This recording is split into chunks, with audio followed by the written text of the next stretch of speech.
I don't know if we caught this in the take or not. That's why we're doing a pickup right here. But you did share that you had some limiting beliefs about pursuing Green Lantern right now. Yeah, John Stewart. John Stewart, let's say John Stewart, that's his name. You had limiting beliefs about pursuing John Stewart right now because you had a belief that maybe they're gonna expedite the casting of this, maybe they're gonna bring him to life already by the time you get there.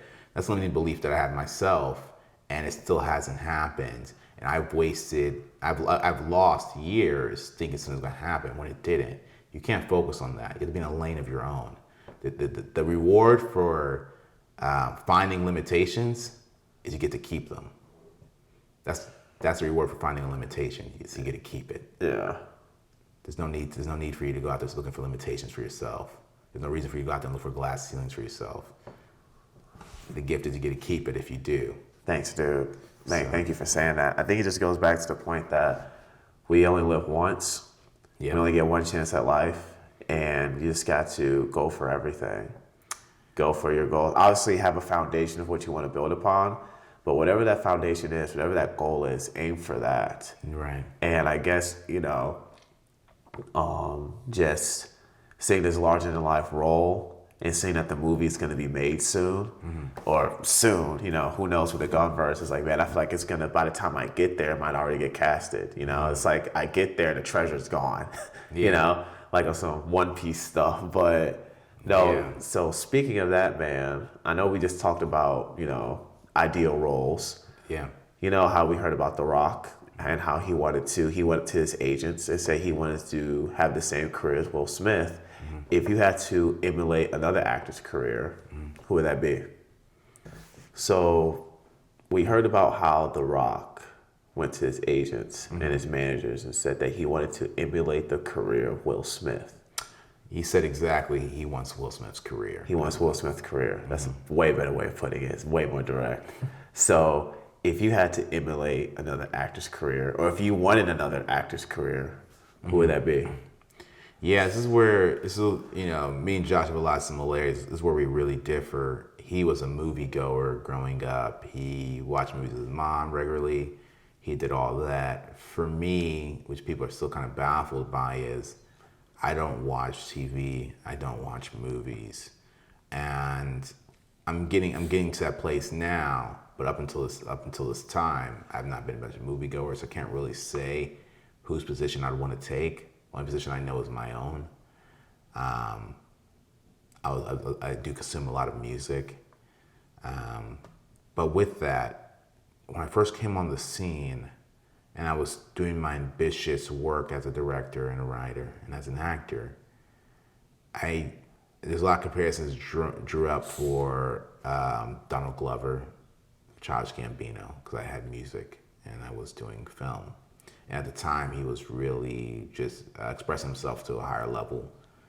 And so I had even my publicist draw up that comparison at one point. But for myself, I knew that, me and him are in different worlds. And that's one thing that happens. That's why we're having this Black Hollywood conversation, because we know how Black Hollywood can be. Because we're a different demographic, they can view us all as one person or view us all as three different people, right? Yeah. You get the Michael B. Jordan comparison, I get, whoever comparison. Even when Karate Kid came out when we were young with Jaden Smith, I was in class and some girl was pulling on my hair like, you look like Jaden Smith. I'm like, Jaden Smith, that man's... Dude got cornrows. I got locks. I got what locks. Are you talking about? Yeah, exactly. They're watching the movie and looking back at me, watching the movie, looking back at me. I'm like, are y'all serious right now? And so, that's funny because goofy as hell. It's goofy, man. It's goofy. But that's why you gotta really stay in your own lane, right? So it's so important. But staying in your own lane or not, modeling yourself, it worked for The Rock to aspire to have that popularity that Will Smith had. Is he there? I'm not going to go back and forth with that. The Rock is The Rock, and Will Smith is Will Smith. And, I would definitely not want to see a world without Will Smith. And same goes for The Rock. So for you, what career would you have such a bold statement for? What career would you say that I would want to take that career? I want the career for myself. Dude, I struggle back and forth between Will Smith and Denzel Washington. Oh, wow. I struggle back and forth between those two because I grew up watching both of those. Wow. Both of them. You know, my mom and my sister introduced me to Fresh Prince. My mom obviously loves Denzel Washington, and she introduced me to him at a very young age.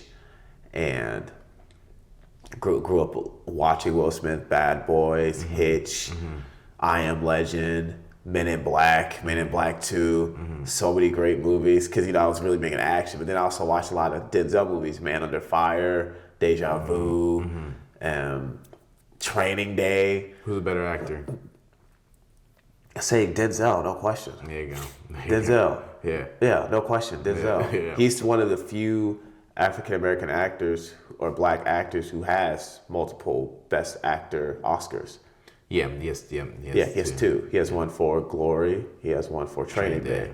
And he should have gotten one for Malcolm X.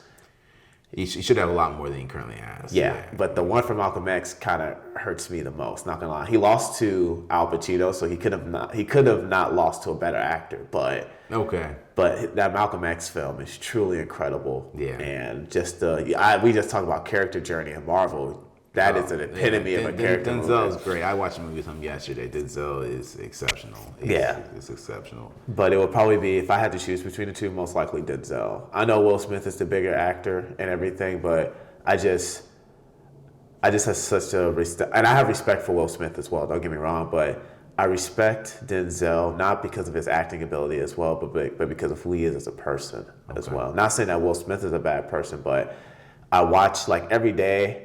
I like to go for walks sometimes. I'll listen to Denzel Washington's motivational speech on being successful and going for your goals, everything. And I would probably say Denzel, most definitely. Yeah, I shared a room. See, Will Smith, Denzel is phenomenal. Will Smith seems a little bit more unattainable for me. You know, I shared a room. I was like at the table right next, and I talked to both of them. I shared a room with Denzel Washington, and I was right there next to Viola Davis. It's around the time of Fences. I was at the SAG Awards, and I met several other talent at the time too. I met Mahershala Ali. I knew everything he's going to do and accomplish from that moment. But, you know, hearing Denzel, hearing Viola Davis, you know, laughing and joking around the back and forth banter, I got a pretty good idea of who Denzel was as a man, and he's simply that, a man.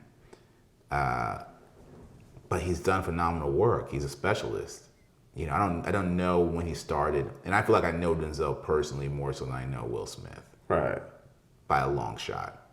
I feel like I know Denzel. I feel like I don't know Will. Just because of proximity alone, just because of the amount of time I spent with Denzel opposed to the other one. But yeah, he's phenomenal, man. And actually, I met him before I even watched his work, which is embarrassing to say. So I met him before I really dived into his work.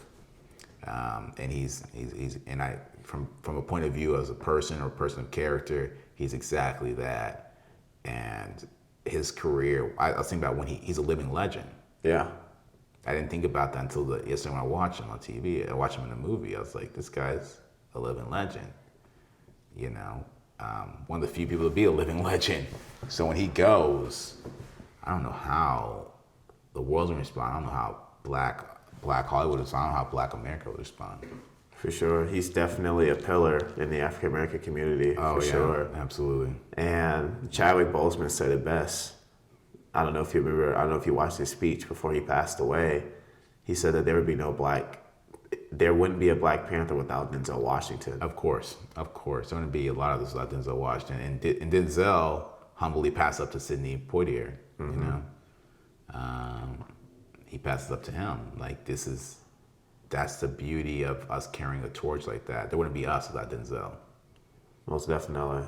So, when we talk about careers to aspire to, lanes that you want to take, idea roles, a lot of those opportunities have come from the people before us. And so it's our job to honor each role.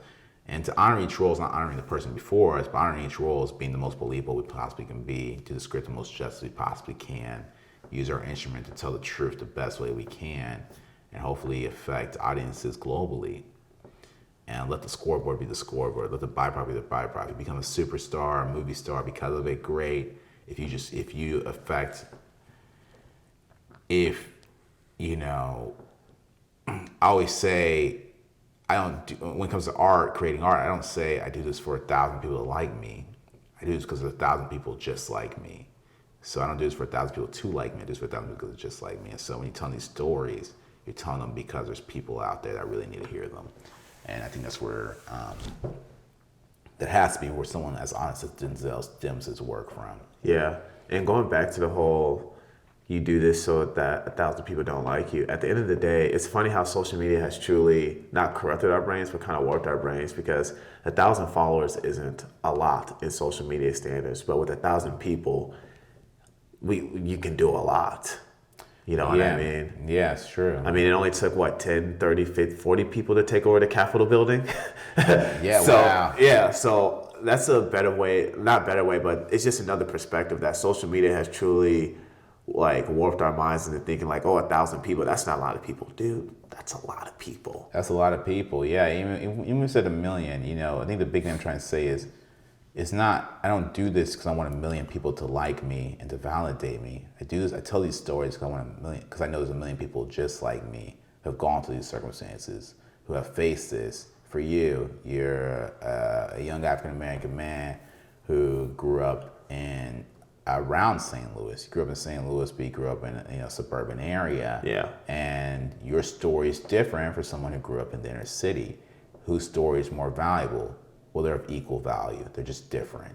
And I think that's why we have artists like Kid Cudi, who had such a grand effect on some people, because he was speaking the Black American story from a view that wasn't as well funded or pushed, but just as accurate.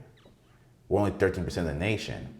There has to be a lot of African American men who were raised in suburbs, or whose family trying to do just a step up from the inner city and end up in being the brokest one in the new neighborhood they're in, and that story is important. So if you get a role doing that, great. If you get a role with you being in the inner city, great. Whatever it is, it's your job to do that story honor. In acting class, I don't get too technical with acting, but the first thing we try to realize about a character is, where's their energy harbored? Where's their energy at? Is there energy in their stomach? Is there energy where's the energy at for that person? Then you try to understand, how do they walk? Little small parts of their character you sort of pick up on, because that's attention to detail you need to honor somebody's story. And so, I can go all day about the acting method. I really try to avoid that on here. Yeah. We're not acting teachers. There's going to be a bunch of gurus and teachers out there that will gladly take your money, but I'm not here to really recite them. But yeah, anything else you wanted to share about, get to the topic here at hand, whose career would you want to imitate and the lane you want to take? It sounds like you were pulled between, you want a combination between what Denzel had and what Will Smith had. Yeah, and actually, this is going to sound bad, because I watch a lot of old movies too. Probably actually either Denzel or Robert De Niro. Okay. Because Robert De Niro is definitely, Denzel's number one and Robert De Niro's number two. Just because I've seen so many of his movies, and I grew up watching him as well, and thanks to my mom. But I would say I grew up watching those two the most. So, and that's because Robert De Niro his accolades and his filmography is truly incredible, and what he has also accomplished is truly incredible. How long Robert De Niro's career been? Oh my gosh, it's like 60, oh, wow. 60s. I would imagine since the 60s. Yeah. Yeah, so he's been around for a while. He's like 70s. He's like 76, probably a little bit older than that. Yeah, it's crazy, man. Yeah, I've had the luxury of being around not older actors, more like actors. Seasoned. Actors with a larger catalog recently. And it's you can't believe it. You can't believe it until you're there. And you don't believe it while you're in their presence. You believe it more when you leave. And you're like, oh, crap. Right. Like this is you again. It's you again. This is you in this. So sweet. that's soon to be us. Absolutely. It's the Black Hollywood.